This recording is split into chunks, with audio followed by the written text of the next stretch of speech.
ओम श्री गणेशाय नमः। नमस्कार दोस्तों, आज मैं आप सबको अहोई अष्टमी व्रत की पौराणिक कथा सुनाने जा रही हूँ और इस व्रत को कब और क्यों करना चाहिए यह सब बातें भी मैं आपको बताऊंगी। कहानी शुरू करने से पहले अगर आप मेरे चैनल पर नए हैं तो मेरे चैनल को सब्सक्राइब करना ना भूलें। आइए शुरू करते हैं अहोई अष्टमी व्रत की कथा व उसके बारे में कुछ बातें।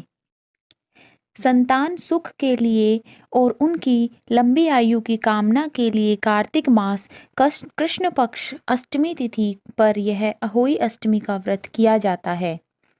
इस व्रत की खास बात यह है कि जिस दिन की अहोई अष्टमी होती है अगले सप्ताह उसी दिन दीपावली मनाई जाती है। इस दिन महिलाएं निर्जला व्रत रखती हैं। पूरे दिन बिना अन्न जल ग्रहण किए दिन में अहोई माता की कथा करके रात को तारों को देखकर यह व्रत खोला जाता है। यह व्रत सभी महिलाओं को अवश्य ही करना चाहिए। चलिए सुनते हैं अहोई अष्टमी की कथा। प्राचीन काल में एक साहूकार था जिसके 7 बेटे और 7 बहुएं थीं। इस साहूकार की एक बेटी भी थी जो दीपावली में ससुराल से मायके आई थी। दीपावली पर घर को लीपने के लिए 7 बहुएं मिट्टी लाने जंगल में गई तो उनके साथ उनकी ननंद भी चली गई। साहूकार की बेटी जहां मिट्टी काट रही थी उस स्थान पर शाहू माता अपने 7 बेटों के साथ रहती थी। मिट्टी काटते हुए गलती से साहूकार की बेटी की खुरपी की चोट से शाहू माता का एक बच्चा मर गया। इस पर शाहू माता बोली, मैं तुम्हारी कोख बांधूंगी। शाहू माता के वचन सुनकर साहूकार की बेटी अपनी 7 भाभियों से एक एक कर विनती करने लगी कि वह उसके बदले अपनी कोख बंधवा ले। सबसे छोटी भाभी ननंद के बदले अपनी कोख बंधवाने के लिए तैयार हो जाती है। इसके बाद छोटी भाभी के जो भी बच्चे होते हैं वे 7 दिन बाद मर जाते हैं।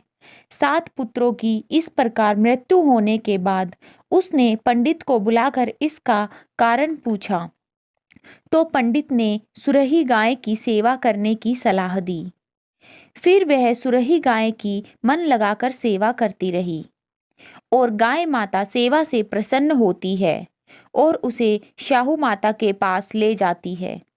रास्ते में थक जाने पर दोनों आराम करने लगते हैं। अचानक से शाहूकार की छोटी बहू की नज़र एक ओर जाती है और वह देखती है कि एक सांप गरुड़ पंखनी के बच्चे को डसने जा रहा है और वह सांप को मार देती है। इतने में गरुड़ पंखनी वहां आ जाती है और खून बिखरा हुआ देखकर उसे लगता है कि छोटी बहू ने उसके बच्चे को मार दिया है। इस पर वह छोटी बहू को चोंच मारना शुरू कर देती है। छोटी बहू इस पर कहती है कि उसने तो उसके बच्चे की जान बचाई है। गरुड़ पंखनी इस पर खुश होती है और सुरही गाय के सहित उसे शाहू माता के पास पहुंचा देती है। वहां शाहू माता छोटी बहू की सेवा से प्रसन्न होकर उसे 7 पुत्र और 7 बहू होने का आशीर्वाद देती है। शाहू माता के आशीर्वाद से छोटी बहू का घर पुत्र और वधुओं से हरा भरा हो जाता है। हे शाहू माता, जैसा आशीर्वाद आपने छोटी बहू को दिया वैसा सबको देना। बोलिए अहोई माता की जय। अगर आपको कहानी पसंद आई तो वीडियो को लाइक करें और ज़्यादा से ज़्यादा शेयर करें और मेरे चैनल को सब्सक्राइब करना ना भूलें। धन्यवाद।